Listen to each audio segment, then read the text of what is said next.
Hello, beer tubers, and welcome to another beer review with me, Peter, the master of hoppets. Today, joined by Lena. Looking at the last beer I have left from the big ass beer mail I got from Beerjum. Great Belgian web shop, guys. Definitely check them out. Link for their shop is down below. I still think they might have bottles of this. Last time I checked, they still had Avery, because this is from Avery, and this is from their barrel age series, their annual barrel age series, and this is none other than the batch 3 of Avery Tweak. So this was bottled on November 14th in 2016, and this is their 16% bourbon barrel-aged coffee Imperial Stout.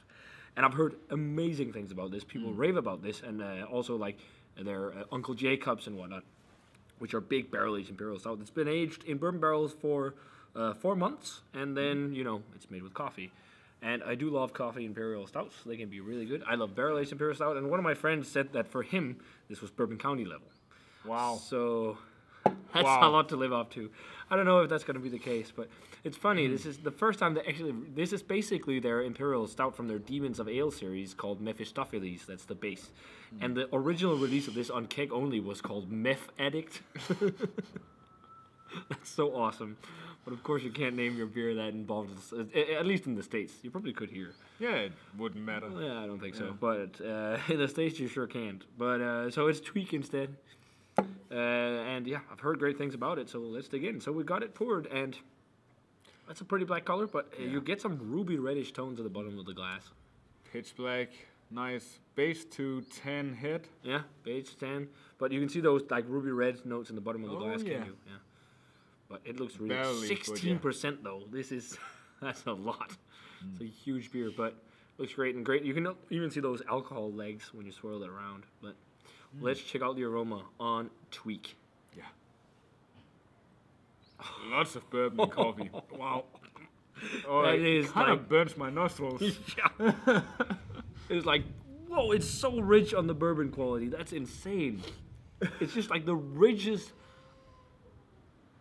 amount of someone is singing.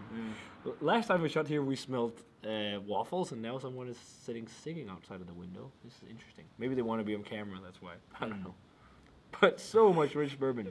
And vanilla. Almonds and figs and raisins. The more I smell it, the more I just get... Like caramelized figs. Yeah, I yeah. love that. Oh. And then there's that huge pop of coffee underneath. There's like really fruity coffee. Yeah, it's not. Sometimes you get that freshly ground kind of coffee. It's not that. It's more that like acidic and more fruity. Yeah. Yeah. I wonder what coffee they're using there. Fuck, this smells really good. Yeah. It smells really fucking nice. The more I smell it, the more I get enticed by it, and the more it makes my saliva go crazy in my mouth. And like dark fruits and raisins, and it's so complex. Yeah. And But- like some nutty notes. But usually you get Caramel? some kind of chocolate or something. Yeah. I don't get that. No, not really. It's more like dark fruit. It's it's almost more- yeah. leathery. Yeah. Fuck, this smells great. Let's do it. Cheers, and thanks a ton to Cheers. Beerjum for the beer.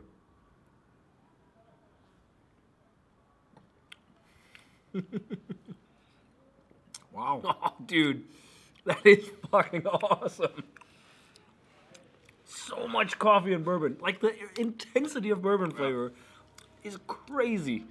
This is so bourbon forward.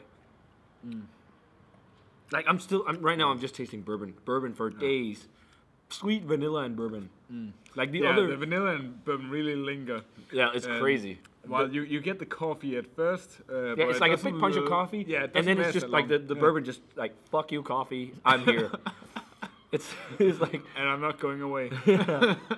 We had a bourbon barrel-aged beer previous to this, but this is just like sky high in bourbon flavor compared to that one. Holy crap, it's a lot of bourbon. It's almost like you poured a shot of bourbon into the beer. Yeah, I could imagine drinking a whole bottle of this would give you heartburns. And it's so sweet and fudgy too. It's funny, the aroma indicates more of the dark fruit. It does have a lot, but it has a lot of sweet vanilla, sugary notes, Yeah, which I really enjoy. Like that sweet fudgy thing. yeah. Actually, Like, I'm thinking. it's almost like oh, I'm thinking like it's almost like got that sweet vanilla flavor, like in an iced coffee, like iced coffee type flavor. I'm thinking. Okay, when you have like what's called roast coffee spotted on dick, custard. Yeah. Oh yeah, Kinda there's a like custard like custard, yeah. flavor. Yeah, I can see that. Now, is it reminiscent of Bourbon County? on the bourbon flavor, I'd say so. It's not completely as crazy, insane, and perfected as that beer, but I would say this is one of the best bourbon barrel aged Imperial Stout I've had in quite a while. This is crazy with the amount of flavor, and it's got that big tobacco note on the, especially on the aftertaste, and roasted with the roasted malt. And the aftertaste, you're getting a bit more of coffee, but I think that maybe is more. I'm missing a bit of mouthfeel. Yeah, I think it's a bit thin. But the problem is also at 16%, so it's thins out mouthfeel a bit. It's a long time ago since I had Bourbon County, but I remember the mouthfeel was bigger. But that was also like 2012. The 2012 edition, and I think that's actually the last batch brewed before they got bought up by. Yeah, I think that's actually the last batch they did before they were bought up by AB InBev. Well, but then again, at the CBC or MBCC, we had the what's it called? Port wine barrel aged edition with raspberries blended with bourbon barrel aged edition from 2011 or something insane. That was fucking crazy. Yeah. And then there was the stupid guy in the background who thought we were drinking Hill Farmstead and yelled at us for not drinking Hill Farmstead at Hill Farmstead, and he did. He was drunk. I think he was envious because he saw our reactions. But this is fucking good. This is really nice. Yeah. It's almost got like a condensed milk flavor to it. That sweet, milky, sugary caramel flavor. But I guess that's what I mean by the custard thing. Maybe that might be what I'm thinking of as a condensed milk. Yeah. So many almonds in it too. Like one of the things for me, bourbon gives off a lot is like big almond flavor, and then this is like really fucking big almond flavor, like almonds and vanilla. Such a complex beer. I'm glad we're two people splitting this. If I drank this on my own, that'd be way too much. I'd be on the floor. I'm glad they also do it in 12-ounce bottles because otherwise it'd be a bit too much.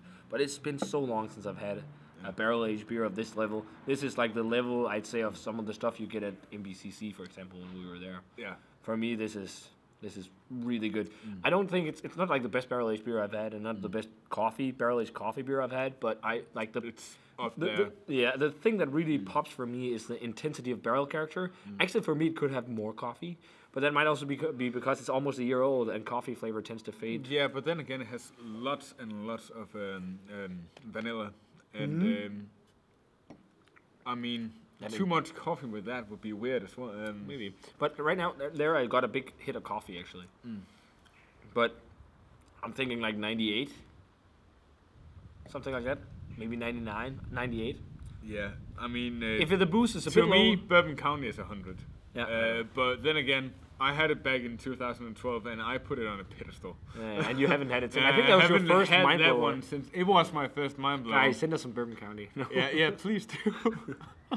Actually, I think for Beer Review 2000, when I had my first Bourbon County, I went down to Peter when he worked in Ølkonsortiet, and I bought 12 more. Yeah. Because he got my store discount. I want to keep these, they have to last. And then a month after, I went down to Peter. We were so spoiled. We got like 4 or 5 cases in total in Denmark. That's way too much than you usually would see in Europe. And we drank too much of that beer. You can never have too much Bourbon County, I guess. But we even used it for fucking White Russians. Well, I dream of that beer at night. Whereas this is really fucking good.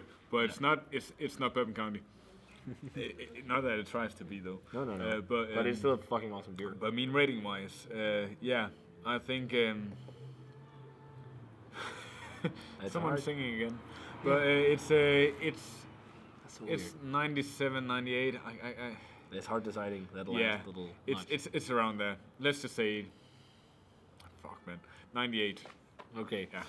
I agree, man. 98. This is a fucking Wasp. Yeah, they're crazy today. This is a fucking awesome Imperial Stout. She's like singing opera or something. It's like, it's weird. But now we know that Avery can really kill it at the barrel aging game, and this also really makes me want to try Uncle Jacob's because I've heard so much good stuff about that one.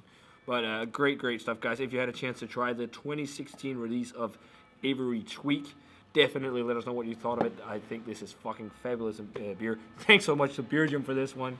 This is great. This is a treat. So thanks a ton to Beer Gym. Check them out. Link for their web shop is down below. And they ship worldwide. So wherever you are in the world, hit them up. You can get yourself some beer from, all over the globe. So if you had a chance to try Tweak, as I said, guys, let us know what you thought of it. As always, remember to comment, subscribe, check out the Facebook fan page and Twitter and Instagram, and give this video a thumbs up if you enjoyed it.